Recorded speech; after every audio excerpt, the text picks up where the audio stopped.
It's Sunday, June 26, 2022. Welcome to the 20th episode in this series from Midas Touch and 5-Minute News called The Weekend Show, where we take a deep dive into the news of the week.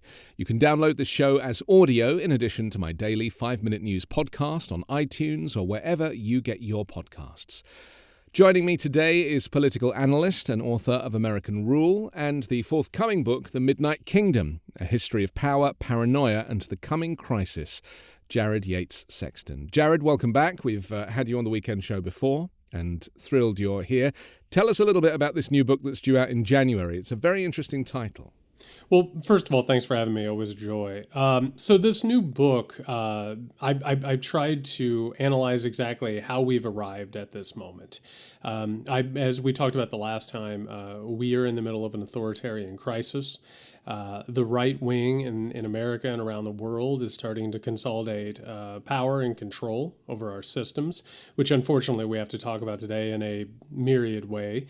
But basically, it's a retelling of history in order to understand how white supremacist lies, religious mythologies, and also conspiracy theories have built the modern world and are now being used by reactionaries to basically try and consolidate control.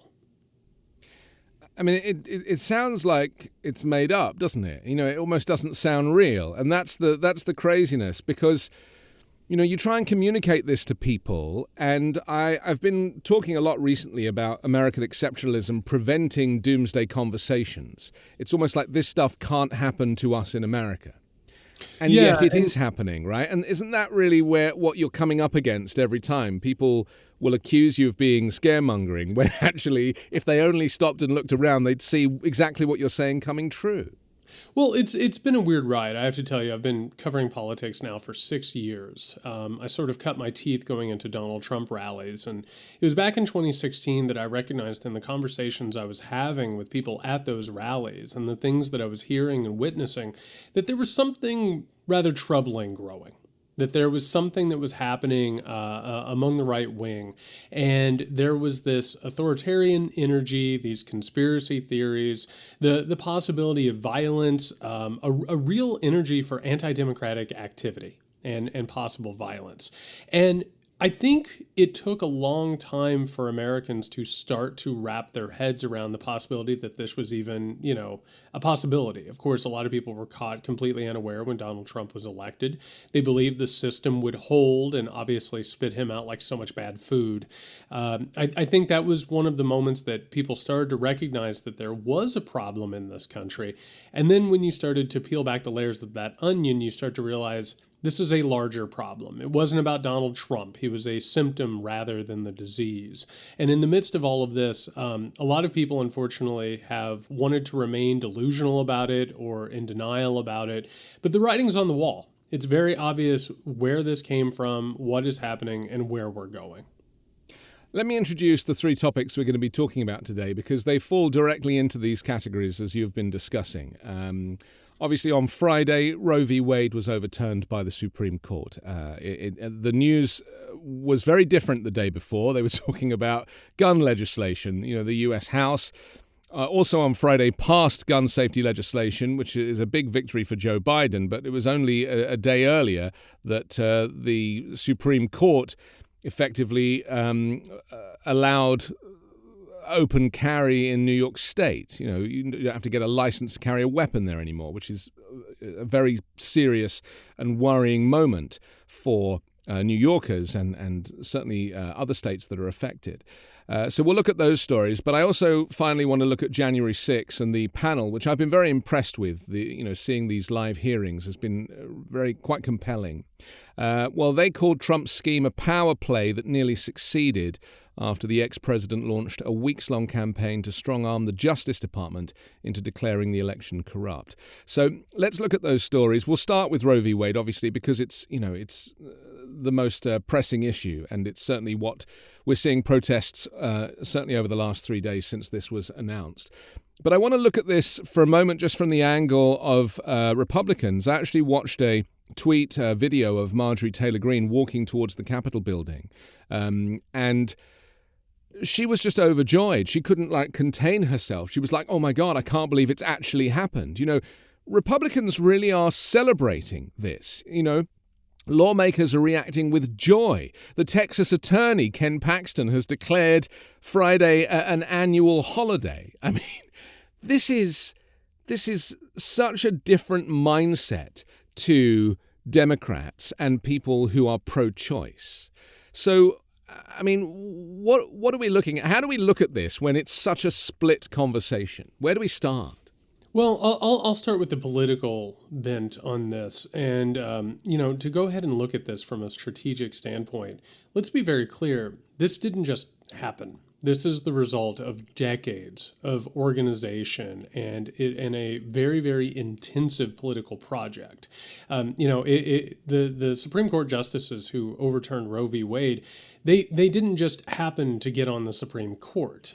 This is part of a larger judicial ideological project that has been carried out for a very, very long time. The Republican Party, and backed by the donors, who, by the way, we'll talk a lot about them when we get to January 6th as well, because we have to. Those same donors and those same Republicans and those same parts of right-wing America have worked tirelessly to overtake the judiciary at every single level. And they've also done it in local politics, regional politics, and we're seeing the fruits of that labor. In a way, the celebration is the celebration of a successful project. It doesn't mean that it's not repugnant or repulsive or disturbing. They have won a political victory, and I want to make it very clear that the Democratic Party was lapped on this. Yeah. They were absolutely lapped over and over and over again on this. They knew that it was eventually coming, but they never necessarily mounted the defense that was necessary.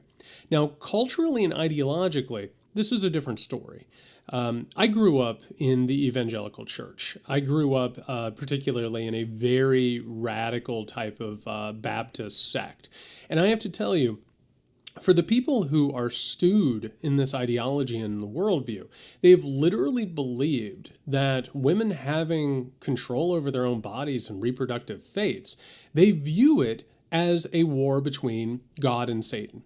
They see it as a literal battle between good and evil. So a lot of people today are celebrating what they believe is an evangelical victory over capital E evil.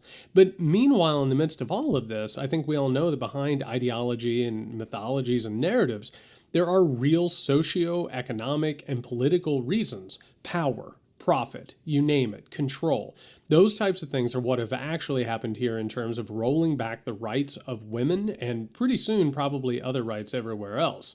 But it is hidden behind this mythology and this ideology. It's a worldview that is supernatural as opposed to secular, as we are going to look at the issue. And the word control is actually the most interesting one, isn't it? Because this is it's not specifically about abortion. It's, abortion could be replaced with something else in this case.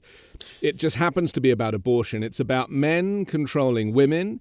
It's about men controlling black and brown people, of course. We know that black and brown people are going to arguably suffer the most because of the kind of income disparity, the actual cost it will now require to go and seek out an abortion in another state, a state that permits abortion. And so that's going to affect the poorest people the most. And it's ironic that Clarence Thomas is the one who wrote this on the Supreme Court, right? And has written more, saying that we need to now look at contraception. We need to now look at gay marriage. This is just really the start of more control, isn't it? So the poorest people are the ones that are going to suffer here. Yes, absolutely. And real fast, I want to point out a little bit of the socioeconomic reason why this is happening. You have your ideology, you have your political projects, all of that. A large part of this is in response to demographic change within America, which is a lot of white people are absolutely terrified that they're being outnumbered by ascending minorities at this point. This is also a weird echo of something that we saw in the 19th century bleeding into the 20th century, which was this moment in which you started seeing all of these books and all of these tracts and all of these movements that said, oh, whites are being replaced. right? And it was always about Jewish conspiracies. It was always about the idea that there was like a quote unquote rising tide of color. And this wasn't like isolated to just a few racists. I mean, like Teddy Roosevelt, this was like one of his main issues was talking about racial suicide. And so what do we see as a result of that? We see a rolling back of the rights of women. We see the Comstock Act of 1873, which basically makes it legal for the government to go through people's mail to make sure that there's not contraception being sold or any, information being passed along about abortion. So in one way, this is a demographic, a racial, socioeconomic problem. But if you really start going down deeper into the psychology of this thing, it is absolutely about control. Because the reactionary movement that we're dealing with is obsessed with the idea of reestablishing patriarchal white evangelical control, which says men should be in charge of everything. Women should take a subservient role, which, I mean, this is one of the reasons that we're talking now about, taking children out of public schools and having them homeschooled, right? Making sure that women aren't in the workplace. And this is one of the things national conservatives are always banging the drum on. But meanwhile, it's also about creating a new oppressive society. We're talking about rolling back literally all of the progress of the 20th century, which is at the heart of the reactionary ideology. It's the idea that the 20th century was a mistake, that the New Deal programs, the quote-unquote liberal judges, rights that were given to women, poor people, people of color, you name it, that those rights were mistakes. And going back to the idea of good versus evil, they literally believe it wasn't just a politically wrong move. It was a spiritually wrong move. They want to go ahead and order society based on evangelical orthodoxy. And at the heart of all of this is about reestablishing that control that we're talking about. So forget the separation of church and state. And that's over now, effectively, isn't it? I mean, this is imposing religious views on people of other religions or secular people. And America is just going to end up looking like no other country on the planet. America was previously aligned with Europe in many ways, certainly under the Obama administration. And I speak as a European. Well, I certainly was a European when I left the UK. I don't think they're very European anymore. But they wouldn't for a second think of banning abortion in the United Kingdom, taking away a woman's right to choose. We also don't have guns or gun crime. So, there's that to throw into the mix. But it worries me that this isolationist attitude of American Christians, white Christian nationals, evangelicals, whoever the groups are that are pushing for this, America is going to be wound back 50 or 60 years, and the rest of the world is moving forward. And the more I read about Europe, especially when it comes to its green status, wanting to actually meet its climate accord targets, as opposed to America, where we've just blown those are just gone now. We're not even close. How is America going to look in a decade or so's time as not just the divide between Republicans and Democrats grows, but the divide between America and the rest of the world? So one of the things that's happening right now is we can go ahead and basically take a look into the future. This group of national conservatives, evangelicals, Christian nationalists, whatever we want to call them, they are literally trying to recreate within the United States of America what Viktor Orban has created in Hungary and what Vladimir Putin has created in Russia. And for those who are listening who are maybe not familiar with this is called illiberalism. It is the idea that, elections should be more or less fixed, that a minority of people, white, evangelical, wealthy men, should be in control of society, and basically taking control of education, cultural resources, and more or less completely getting rid of the idea of multiculturalism, getting rid of rights for women, people of color, gay people, you name it. They're interested in that. And the problem right now is that movement is not only taking off in America, it's taking off around the world.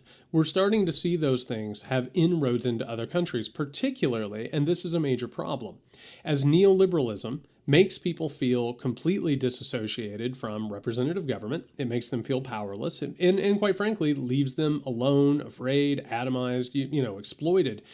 These nativist ideas, these nationalistic ideas, these authoritarian ideas provide an alternative, which is, hey, I know you have enemies, and we'll punish them. We'll make sure those are the people who are going to suffer the consequences. And here in America, we're seeing it take a very particular shape, which is not only conservative, but evangelical and also militant.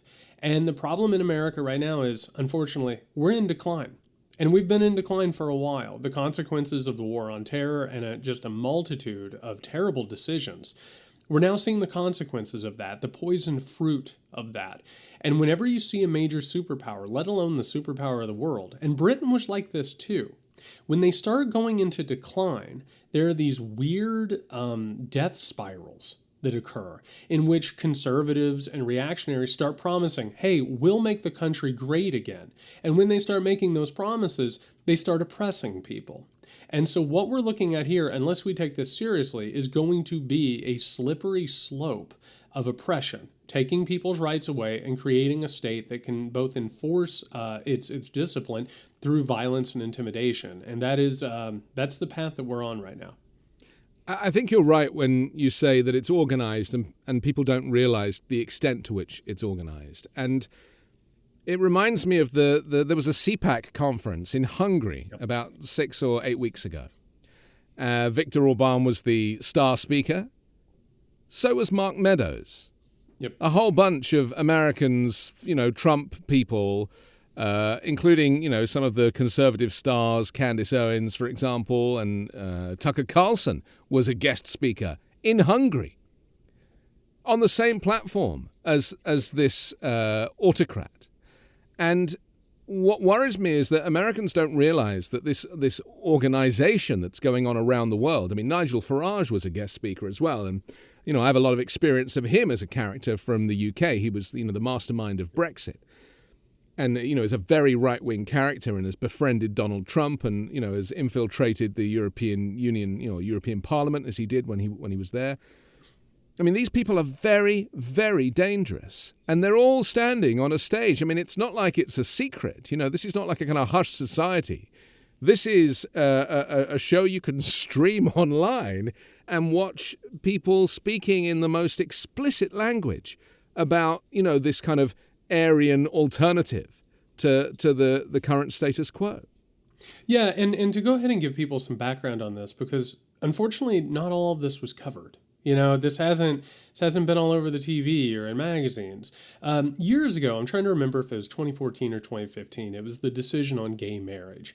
There was basically a moment where evangelical conservatives in this country, they looked around and they said, what is in this for us? We don't agree with this. We think that this is offensive. We think this is sacrilegious. They said, what's the Republican Party good for? And they basically looked at the GOP and said, we don't want to, necessarily be a part of this. Meanwhile, Viktor Orban, who took over Hungary and has created this illiberal regime, invited those people to Hungary. And we saw a mass intellectual exodus of these evangelical conservative ideologues who started going over to Europe and talking to a lot of these fundamentalist illiberal actors. And for years and years and years, they kept looking for the possibility of an opening. Well, guess what? Donald Trump ripped it wide open.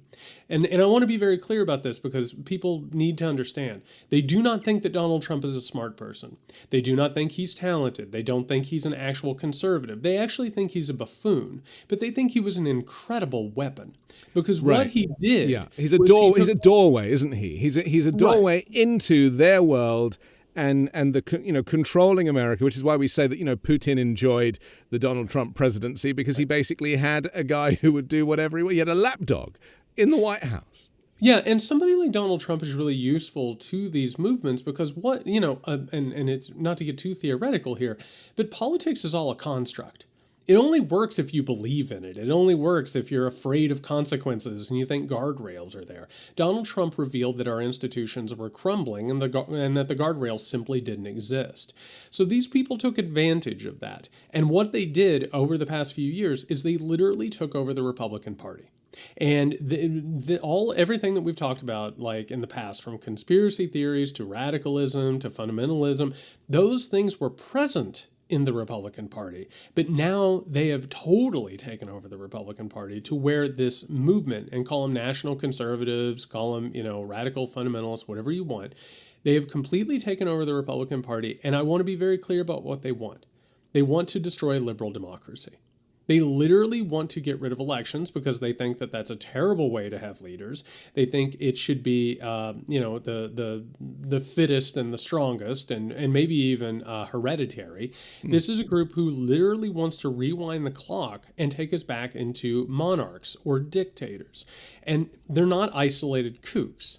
They have incredible amounts of money. They're backed by an incredible media organization, a constellation of propaganda networks. And on top of that, they're being funded by everybody from Peter Thiel to the Koch brothers, the Mercers, you name them. They have control over the Republican Party, and we are stepping up to a crisis politically, economically, and socially. They're the only ones who have alternatives right now. The left is non-existent. The left has absolutely no power. Well, let me just talk about the left for a second, because just going back to Roe v. Wade, Joe Biden on Friday tweeted, he made a short speech, which was not particularly impactful. We could have predicted what he was going to say. But at 10 o'clock in the morning on Friday, he tweeted, "This fall, we must elect more senators and representatives who will codify a woman's right to choose into federal law. We need to elect more state leaders to protect this right at the local level. We need to restore the protections of Roe as law of the land." Now, my fear is that, he is institutionalized, isn't he, in a way? Because, the only solutions that he can garner are ones that are traditional, because he's been in the Senate and in the White House before, and in politics, whether it was as a public defender, but he's certainly been in this institution his entire life. And the only way he knows how to fight is with spoons when the others are fighting with knives, right? And my concern is that even Republicans who might be pro-choice, who don't agree with the overturning of Roe v. Wade, and I'm sure there are plenty, they are never going to vote Democrat. It would pain them to see the alternative to voting Republican, which is Roe v. Wade, as voting Democrat with everything else that comes with. And isn't that the problem of a country with just a two-party system? It just means, because I have my landlord is a Republican Trump supporter, and I've tried to reason with him, and I've failed because I just nothing goes in with him. And he just shrugs and he goes, "Anthony, I'm a conservative." And that conservatism runs so deep, even to the extent that Clarence Thomas, who is a black man, is the one writing for the overturning of Roe v. Wade. It makes no sense to me. So there's a few things here. Biden and, his institutionalism, but also explain black conservatism to me. I just don't get it. Well, I'll leave that to the latter half of this answer, because that takes a little bit of work. Yeah. But, when it comes to Joe Biden, I want to be very clear about this. I voted for Joe Biden because I view Donald Trump as an existential threat to the country and the world. I did. I'm not going to start voting for Republicans. I'm not sitting here advocating for a mass exodus from the Democratic Party. But I want to be very, very clear about how I feel about it, which is the Democratic Party has shown time and again in the face of this crisis that they are not prepared for this. They do not understand what they are facing. They believe, and this goes a little bit, we'll talk more about January 6th in a minute, they literally believe the problem is Donald Trump. They literally believe that Donald Trump came along and he hypnotized the Republican Party, and somehow or another he sold them a false bill of goods. And we've heard Biden say, my Republican friends, they're going to snap out of it. They're going to wake up. That's not true. And Joe Biden is not the man for this time. He is not the president for this time, and he has shown an incapability to reach it. He is a creature of the Senate. What we are seeing from him as president is he continually kicks the buck down to Congress and expects them to come up with an answer. It's almost like the separation of powers. It's almost like you can't get that out of your system, regardless of where you end up. He was in the Senate for so long, he expects that to happen. The problem is the Democratic Party literally believes that the machinery is all good and the institutions are all good. That's not true. The problem is that this country was explicitly designed for minority power, and minority meaning white, wealthy men. That's how everything is set up. There's a reason why the Supreme Court did this. There's a reason why the Senate can't fix it. And there's a reason why somebody like Donald Trump can be president, even though he lost the popular vote by millions. And it's also the reason why someone like Joe Manchin can hold an entire political movement, by the throat and effectively prevent change. And here's part of the problem why the Democrats are having such a hard time leading into the midterms. They cannot tell a story about why they can't get things passed. Yeah. All they can say is elect more of us. They can't tell you that Joe Manchin, Kyrsten Sinema, and a bunch of other representatives within the Democratic Party are completely owned by special interest and wealthy donors.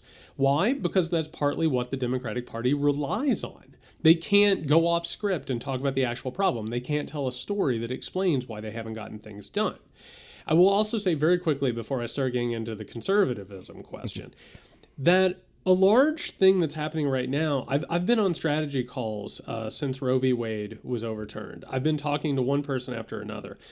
It's always November. It's always the midterms. Yeah. The only strategy that they have is to elect more of us.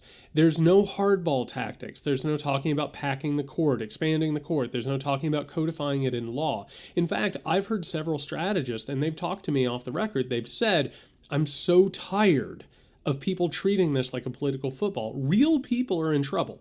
Real people are going to suffer because of this. So it is a problem in terms of priority and worldview. Now, in terms of the conservatism, this also, I think, plays into the larger thing. The Democratic Party can't make appeals about changing things. They can't talk about redistribution of wealth or making things fairer or more equal because they are institutionalists for the most part. In order to go ahead and bring back some people from the abyss of Trumpism, and this is a hard thing to understand. I hope I can communicate this succinctly and well enough. One of the reasons why Donald Trump was able to win was because he didn't just campaign from the right. He campaigned from the left as well. He didn't mean it, right? He absolutely lied to people about bringing back work and how they had been betrayed by policies and all that. That is true. He just didn't want to solve it. He had no interest in actually addressing it. He didn't even like the people that he seek to serve. He had no. Exactly. Those weren't his people. His people were Jeffrey Epstein and West Palm Beach. Exactly, and I'll tell you, he had nothing in common with the people that he claims to take an interest in. And I'll tell you something. I come from a very poor working class family. They don't trust rich people. Yeah. They deep down do not trust Donald Trump, but he was the only one talking to them. And one of the things that's happening now, going back to national conservatism, just for a quick little aside, if you want to really get deep into this stuff and turn your head around and knock your socks off, their policies are leftist.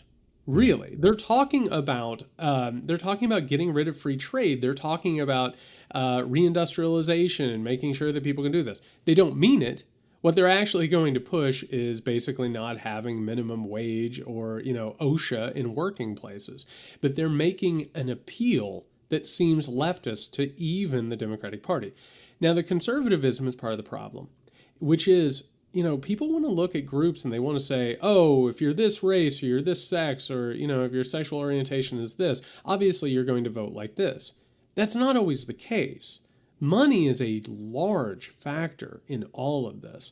And when you actually look at the gains that Donald Trump made in 2020 with African-American voters, Hispanic voters, even recent immigrants, these are people who heard him when he said these other people are trying to cheat you. They're trying to take what you have. So conservatism particularly can leak in when it becomes economic.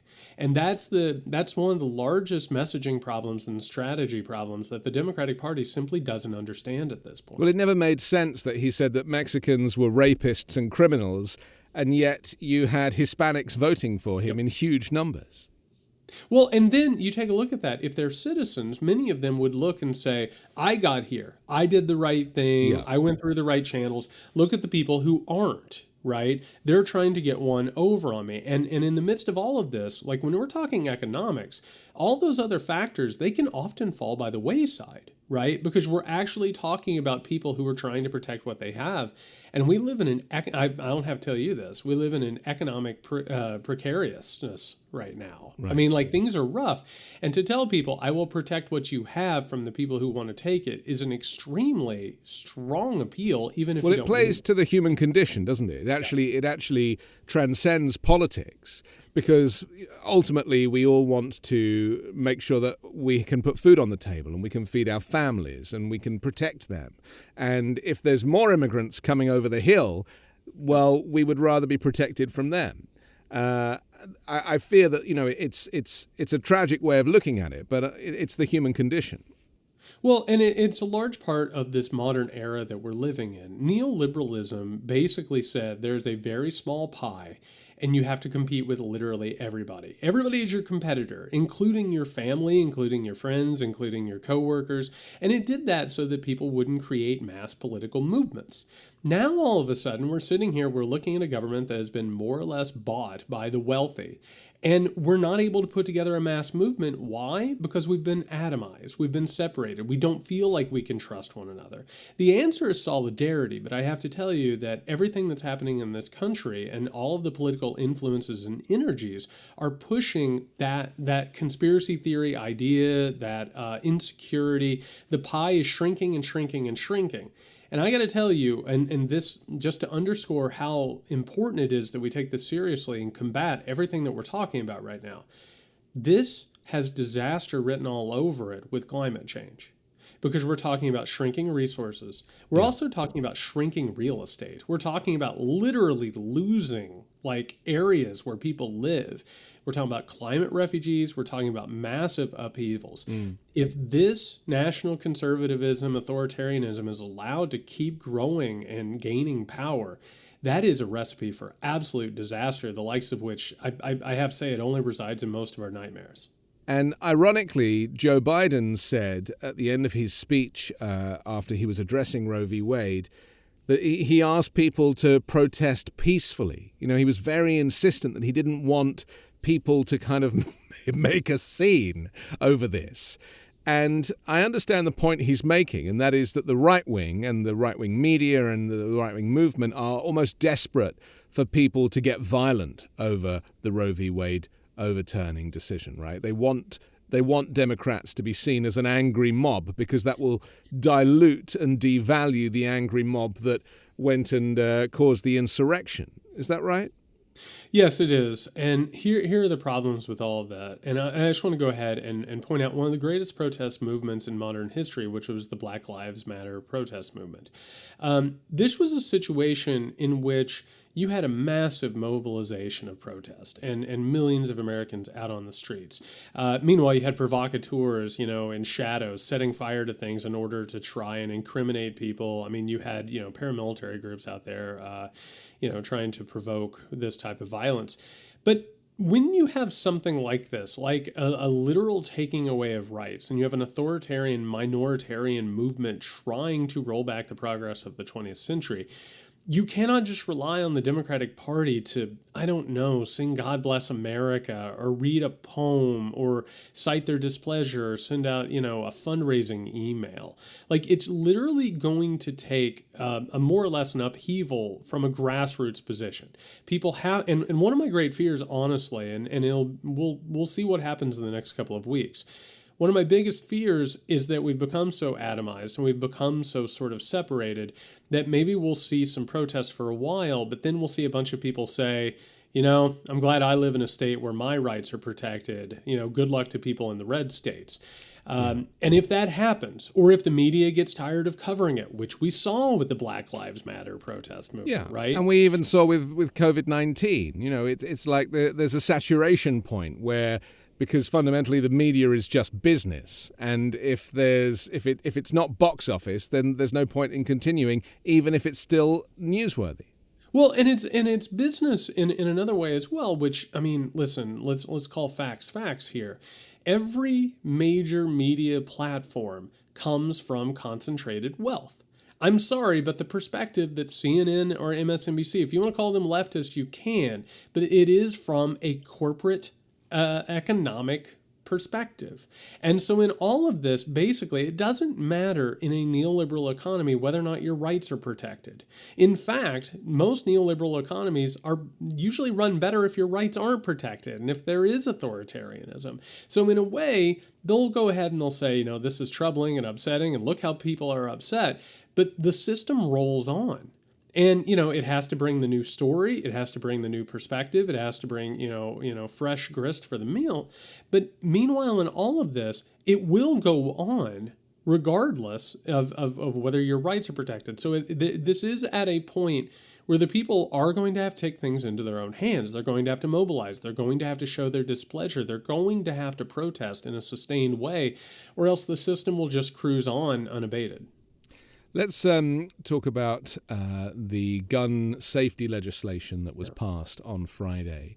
And this came immediately after, a day after the Supreme Court on Thursday declaring for the first time that the U.S. Constitution protects an individual's right to carry a handgun in public for self-defense, handing a landmark victory to gun rights advocates in a nation deeply divided over how to address firearms violence. And so the actual legislation that bipartisan that was finally agreed is pretty thin on the ground, isn't it? I mean, it's background checks. You can still buy a gun at the age of 18. I mean, they didn't change they didn't shift that to 21, did they? But they're now saying background checks for people aged 18 to 21. And there's a few other kind of minor things, but it did nothing for these semi-automatic weapons, these rifles that are the cause of all of the atrocities in school shootings. So it didn't change anything there. I mean, this is just lip service, isn't it? And the irony of the Supreme Court preceding this legislation by 24 hours, making it possible to carry an unlicensed firearm in New York State. I mean, this is more of the same, isn't it? You could remove the word gun and replace it with the word abortion, couldn't you? I mean, it really is. It's just, again, about putting control in the hands of the wrong people. Yeah, I have to imagine institutionalists who want to explain the behavior of the court are having a hard time explaining how on guns, the federal level supersedes what the states want, but on abortion, you have to throw it back to the states. Right. I mean, it's a really grotesque thing. And if you look at the bipartisan bill, one of the things that happened here is the Republicans got literally everything they wanted. And Republicans understand, and by the way, they're working hand in hand with all of the gun lobbies, all of the gun manufacturers. They're working hand in hand with them to make sure that they're basically not doing anything to restrict the sales of guns. What they're actually doing is they're presenting the appearance, the illusion of handling the problem. And meanwhile, they're going ahead and achieving something else, which is really disturbing, which is turning our public schools into miniature prisons. That's what a lot of this money was for, was to go ahead and quote unquote make them hard targets. But really what it is, and I hate to be, sort of apocalyptic about this, but if we're cruising towards a country where more and more people are going to be born, they're not going to be helped economically. Meanwhile, there aren't going to be any programs there to help them along, basically creating a situation where you'll have a cheap influx of labor, and let's not get it wrong, a lot of this is about cheap labor. It doesn't hurt to go ahead and start them off in public schools that look like prison, to make sure that authority is installed and that they make good employees. Meanwhile, and going back to the idea of neoliberalism, you're going to have a lot of wealthy people who aren't going to have their kids going through metal detectors, who aren't going to be going within fences. They're going to be going to private schools. They're going to be, getting homeschooled, you name it.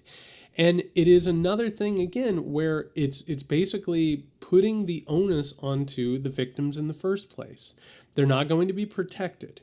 They're actually going to be shepherded into situations that are more and more dangerous. There are more guns. There are more opportunities for them to be shot.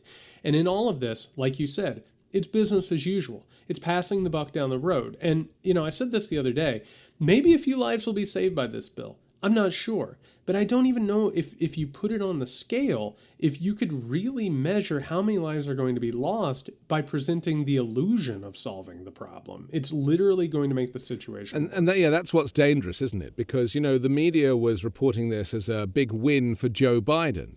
And I was thinking, nobody wins here apart from Republicans, because all it does is it just kicks further legislation into the long grass. And the fact that this is the first kind of gun control to be done in decades is irrelevant. It is literally just it's there's not even enough to go on more than one side of paper, is there? It was literally like three little things. It's embarrassing. And I want to go ahead and what you just brought up there in terms of the perspective on this is really, really important. And I want to, this is one of those learning moments about what is going wrong in our political system, and particularly with the Democratic Party. The small victories thing. Small victories.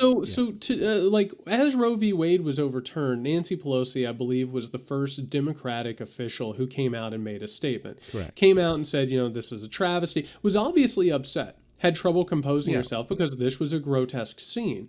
Meanwhile, what happens seconds after she condemns quote-unquote radical Republicans taking away rights? She had to turn on her heel and say, we're also here to celebrate our bipartisan gun bill. I know. What happened about an hour later? All of the Democrats, and I assume maybe 2 or 3 Republicans, went out on the steps of the Capitol in front of big signs that had bipartisan written all over them. How do you, on one hand, tell the American people that there is a radical threat to their rights, and then do business with the opposition? We're working with them. Yeah. And that is the essential problem, is that Democratic leadership doesn't understand that disconnect. We're either in the middle of a crisis or we're not. And we've all learned over years and years and years and been conditioned to not believe what politicians tell us. So here we look at it and we say, oh man, this is just, some posturing. And in a way it kind of is. Because they're not up to the challenge of actually calling this what it is. And meanwhile, when they have victories, quote unquote, it's actually victories for the other side to make the problem worse. So they're dancing with the devil, is what you're saying. And as we know, that does not. There's no happy ending to these stories when you dance with the devil in the pale moonlight. And in this case, it's Manchin, isn't it? And it's cinema, and it's many of these characters who, because there's a pattern to Republican games, isn't there? They go along with something right up until the 11th hour, and then they're like, actually, no. And they've been like dangling a carrot for bipartisan legislation. They did it with infrastructure and with the climate and social care bill. And then they just, when it comes to that, that 11th hour moment where they're about to run out of time, or there's a recess, or there's a, vacation time, they just go, actually, we've changed our minds. I mean, why are Democrats not more smart to this? There's a long laundry list. I just want to point out that within the Republican Party, if you don't sufficiently lick Donald Trump's boots, you are purged. Yeah. You're done. You couldn't possibly win a primary if you had to. Meanwhile, Joe Manchin and Kyrsten Sinema absolutely played Joe Biden's agenda for everything that it was worth. And meanwhile, it wasn't a conscientious opposition to Biden's agenda. They both made incredible amounts of money. And it wasn't just donors. We're talking about the donor class. We're talking about corporations. We're talking about wealthy individuals. We're talking about lobbyists. They looked at Manchin and Sinema and they said, guess what? They'll play ball with us. The problem here is that the Democratic Party cannot diagnose the main problem, which is money. It's corruption. And why? Because they're in an arms race with the Republican Party. Meanwhile, and we'll talk about January 6th here in just a second, there was a large network of donors that was behind the attempted coup of January 6th. You'll notice in the hearings, they haven't been mentioned once. And why? Because those same people are some of the same people who are going ahead and funding the Democratic Party, or they have their own funders that they don't want to be revealed. And meanwhile, you have a Democratic Party that since the late 1980s, early 1990s, and this was intentional. This isn't sitting here bashing Democrats. This is part of actual history. Late 80s, early 90s, they looked at Reaganism and said, we can't beat that. We might as well join it. And they went out and they got rid of their traditional base, which were people of color, women, labor unions, vulnerable communities, and they went out to find corporations. And that's why they, of course, are tied at the hip with tech companies and billionaires and you name it. It is an arms race that they cannot possibly get out of right now without admitting complicity in it and how it has affected who they are. It is going to take a major sea change to get us out of that, but they're pretty much lost in it right now. So what is the sea change? Because, we talk a lot in doomsday language. Yep. And I am guilty of this. And people write to me and they say, well, why can't you come up with solutions? It's all very well analyzing the problems, but what are the solutions? I mean, I fear that if there were solutions, we might have started talking about them by osmosis, but it just doesn't happen because it's almost as if, big money in politics in any country is a recipe for disaster. And that's why so many countries have so many rules about donors and caps. America has a cap, doesn't it? Was it like a $4,000 cap where, a donation can be made? We have the same in England. There's a lot less money. But I recognize that there is this kind of visualization of what they give the impression that they are controlling donors, and yet we all know that they're not. And we know that Manchin and Sinema are in the pockets of big business, and Manchin has got his own business to keep running. So where is the solution to this? Is it that the system has to fall apart, that there has to be a massive crash, a financial recession, a civil war? I mean, is that the end game that resets the clock and enables us to start over? Because this current system, this constitution that was written so long ago, it bears no resemblance to the modern world. It's not serving us, is it? Well, I'll go ahead and start off a very long answer by saying maybe. Well, it was a long question, so you're entitled to a long answer. There is a possibility. Part of what I'm trying to tell people is that we're knee deep in a crisis right now. Yeah. That is very, very clear to anybody who wants to pay attention to it. And I've gotten a little bit of a reputation of being a prophet of doom, but I'm actually hopeful, and I'll tell you why. There is a cycle in history, and one of the things that I had to learn writing this book is that cycle of history. There are these moments where concentrated wealth grows so large that you actually look at corporations and individuals who grow more powerful than the nation states that they originated from. England was like one of the first places where this happened. Right. The original corporations, who were all about trafficking slaves and taking over places like India, they were so large they had their own armies and basically controlled their home governments. Well, guess what? That eventually leads to some sort of an upheaval, because eventually you look around and you can't even deny it anymore. And I will say a hopeful thing here in America is that people are talking more and more about the obvious nature of this lie. Now, how does this happen? It is a really hard thing to look at our current situation and come up with alternatives, because leftism has been completely destroyed intentionally. And that happened because of an agreement basically between people like the Democratic Party and the Republican Party. We moved from a New Deal coalition into a neoliberal coalition in which labor unions were absolutely destroyed, and liberal democracy was reduced to you and me making choices over Coke and Pepsi. That's basically what happened. And now it doesn't look like there's an alternative, right? And this is one of the reasons why that authoritarian movement we've been talking about is so scary. They do have alternatives. They do have a different plan. It just so happens that it's wrong, and it's also dangerous and oppressive. We're going to see a sea change that, when it happens, it's both going to be unpredictable, but also inevitable. That's the way this type of stuff happens. All of a sudden, things move around. There will be a clash.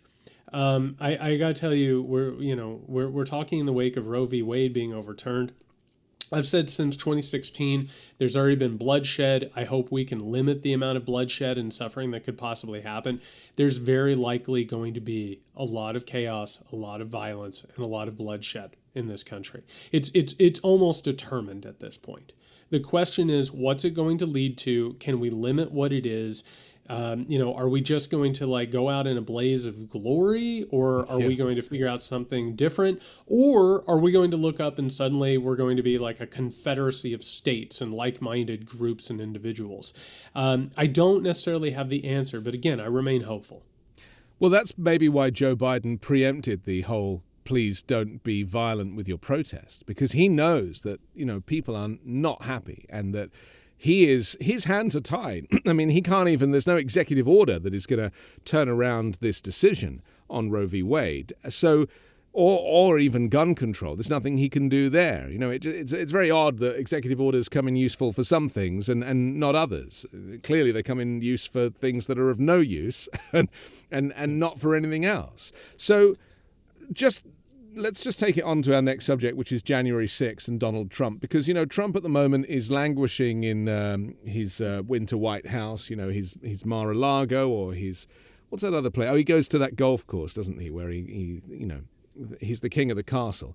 He still wears the badge. He still has people calling him Mr. President. He still has a security detail.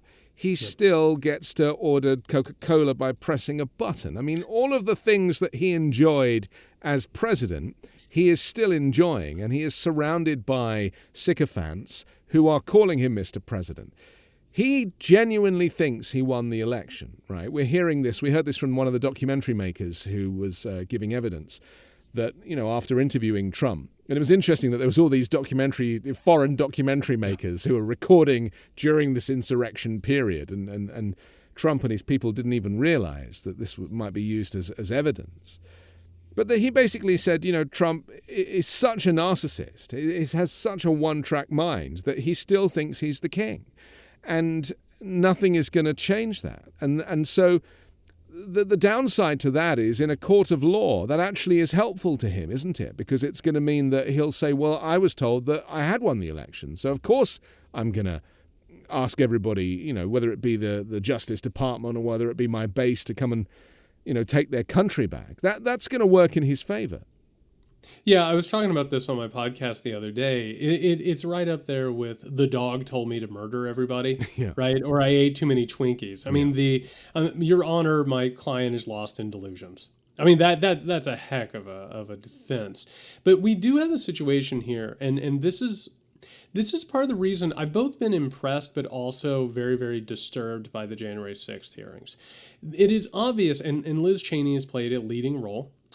Day by day, there has been this laundering of Mike Pence's reputation, even after he stood by and helped literally everything that Donald Trump was doing, except for, on January 6th, he did his job. Yeah. Right? That's why he's held the hero because, he actually was the one Republican that was actually prepared to kind of follow the law. And so the story that's being told by the January 6th Commission is both true, but also not the entire truth. The story that's being told is this is Donald Trump and a group of criminals around him who tried to overthrow the government, which is true. And Donald Trump should be held responsible, and you're exactly right. That is going to be a hurdle in terms of actually holding him responsible. Not to mention the fact that we don't like to prosecute former presidents in this country, because to be president of the United States of America is to commit crimes. And to go ahead and open that door up is it's quite the forbidden door. I'll just say that. But the other story, going back to what we were talking about, we do need to talk about the people who paid for January 6th, who got all of the lawyers in a room to create the legal opinions to make it happen, all of the people who paid for transports to January 6th, who spread the propaganda. We're talking about the same donors who made sure that convoys almost completely shut down the government of Canada. We're talking about people who go in and try and take over, local and regional elections. They peddle conspiracy theories. They're the same ones who paid for this Supreme Court to destroy Roe v. Wade. So if we're going to focus on Donald Trump and pretend he's the problem, that simply isn't the truth. There is a larger story that we're just not going near. He needs to be held accountable. And by the way, I'm glad that you mentioned he has all the perks post-presidency. He didn't really want to be president. He didn't enjoy being president. He's actually better, I think, for himself as a post-president, having people basically kiss up to him and play Hail to the Chief when he comes in or whatever. But he's almost on a track where he feels like he has to run for president again. And a lot of what's happening right now is trying to discredit him to where he couldn't win a nomination. I don't think necessarily so he'll be prosecuted. I think the institution really does not enjoy the idea of having to prosecute a former president. I mean, if he was black, it might be different, right? I mean, white wealthy men in this country skate like nobody's business. And that's why I keep telling people, I think a lot of people, unfortunately, like to look at our institutions. The same thing happened with Robert Mueller. Everybody, they were like, don't worry, it's Mueller time. He's going to fix this. He's the one who's going to drag him in. And then, of course, it happened with one person after another, the FBI, the CIA, the Department of Justice, these institutions, which, by the way, have been as racist and classist and oppressive as any other institution since their very beginnings.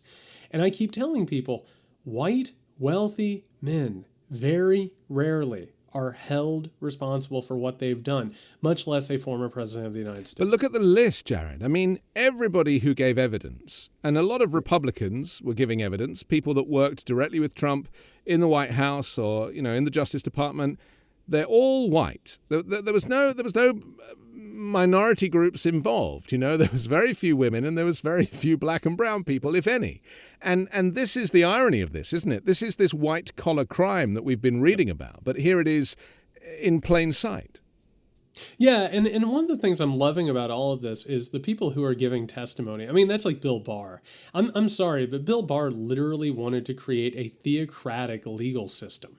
Like, that's literally what he wanted to do as Attorney General under Donald Trump. But he has a book to sell. He's got to get that Trump stink off of him. There are a lot of people who need to get that Trump stink off of them, and they're trying like crazy. They've got books to sell. They've got, career revitalization. And there's been a lot of withholding of information until the book is ready for release. And that exactly. is a crime against America in itself, isn't it? Because if you have something to say that is going to change the outcome of an election or even just the protocols, you need to come out and say it. You need to blow the whistle. And whistleblowers in America are really looked down upon, aren't they? Whereas in other countries, whistleblowers are celebrated. Yeah, I mean, they're hunted down and thrown in prison cells. I mean, that's literally what we're talking about here. But it goes back to the main theme, it seems like, this conversation that we're having, which is the corruption of the system.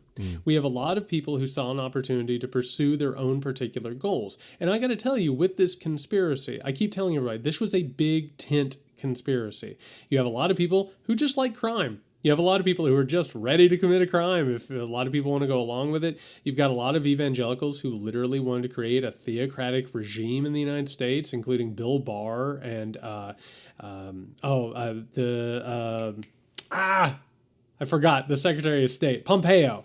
We have a lot of those guys who wanted to create a theocratic regime. Yeah. We've got other people who simply wanted to fix the economic and political system to their own benefit. But they're playing a long game, aren't they? Because, they're going, I mean, Russia plays a long game. We know that. There are books written about the fact that they found Trump as a mark 25 years ago, and they've been working on him that long to make him the president.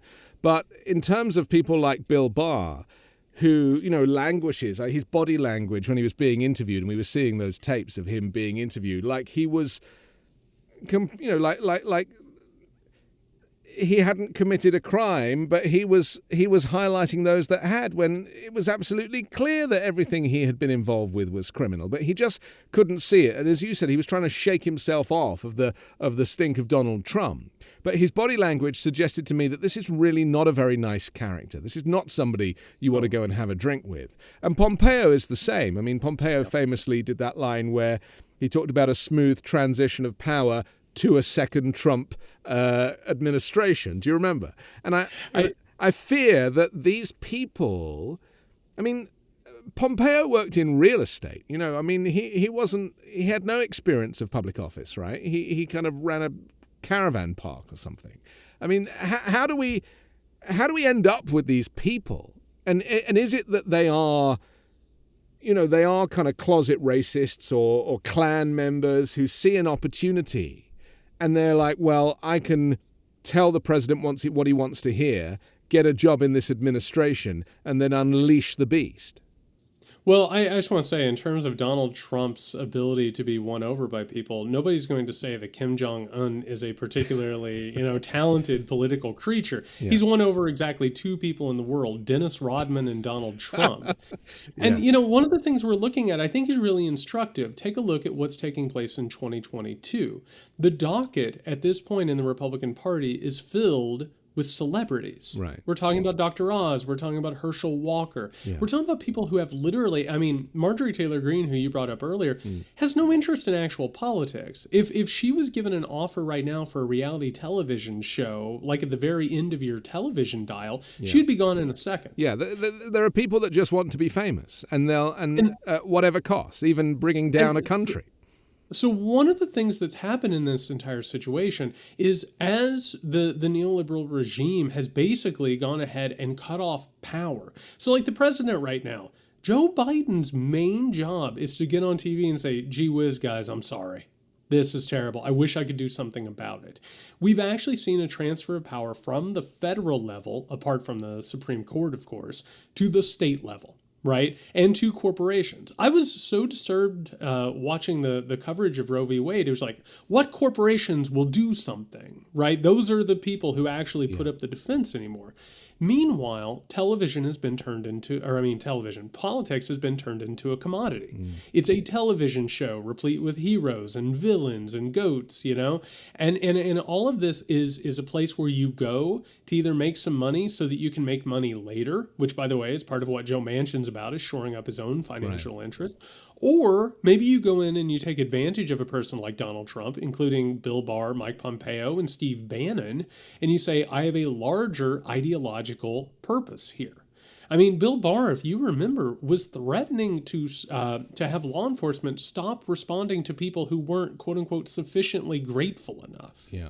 I mean, this was literally about changing the way America worked. And meanwhile, Donald Trump was there to make money and go on television and, you know, reap all the benefits of the attention. And all these people were using him in the same way that Russia was using him, and in the same way that as we were discussing earlier, you know, him being a doorway into American politics and control.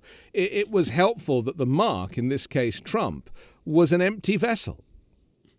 Yes. And to go ahead and make this a little bit broader just for a second, everybody asked me, they're like, okay, was it an actual coup or was it a grift? It was both. Yeah. Literally at the exact same time, which is the frightening thing. You have to understand that underneath Donald Trump and underneath all these conspiracy theories, there's a completely alternative market. There are a bunch of personalities, podcasters, people selling pillows, people who are basically underneath this authoritarianism who recognize the ability to make money from it.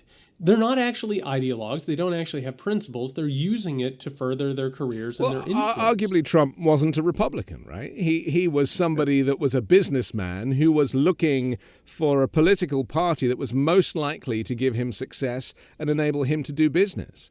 And he admitted that Republicans were so dumb they were most likely to vote for him, right? And I think this is really telling to put a bow on this. We've now watched the overturning of Roe v. Wade, which would not have been possible had Donald Trump not won the presidency in 26.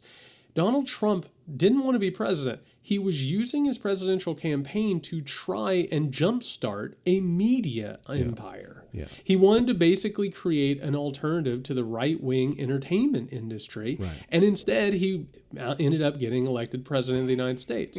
That should be very clear at this point, that what people are actually interested in is the power and the influence and the profit that politics can give them, not necessarily stepping in and carrying out an agenda, which, by the way, creates a vacuum for actual ideologues to sweep in and make sure that their particular projects are being carried out. And that leads to things like Roe v. Wade being overturned. And it's no surprise that if, and going back to the very beginning of this conversation, that if Republicans have been seeking to overturn Roe v. Wade since 1973, it took somebody like Donald Trump to allow them to make that happen.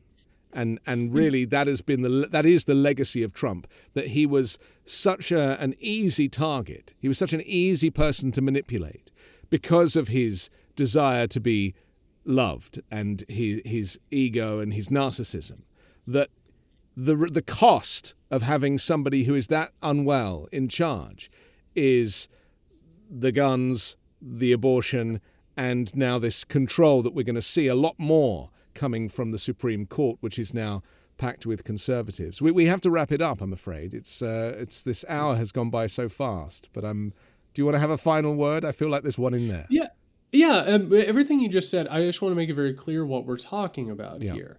So the wealthy donors, the same ones who funded January 6th, who fund all of this stuff, the overturning of Roe v. Wade, they also fund all of these think tanks and institutions and groups. So when Donald Trump became president, he didn't have a plan. What happened when he became president? The Heritage Foundation handed him a list of things to do. When it came time to fill these Supreme Court slots that he did that would eventually overturn Roe v. Wade, the Federalist Society handed him the names. So what you actually get, again, is a mascot. You get a television character who goes out there, says things, entertains people, tries to, gin up controversy and energy. And meanwhile, behind the scenes, the actual levers are being pulled by the same people who aren't even being named or aren't even being spotlit in all of this. Similar to Reagan in a way, and ironically, exactly. Trump said that Reagan was his favorite president, and so, clearly he modeled himself on Reagan was given the exact same instruction manual the moment that he became president. Yeah, okay. Yeah. Jared Yates Sexton, thank you very much. Great to have you on the show again, and hopefully we'll do it again sometime. I'm Anthony Davis. Don't forget to subscribe to The Weekend Show on YouTube or as an audio podcast, and also the 5-Minute News Daily Podcast, which drops every morning so you can listen while you make your coffee. And leave an iTunes review if you can.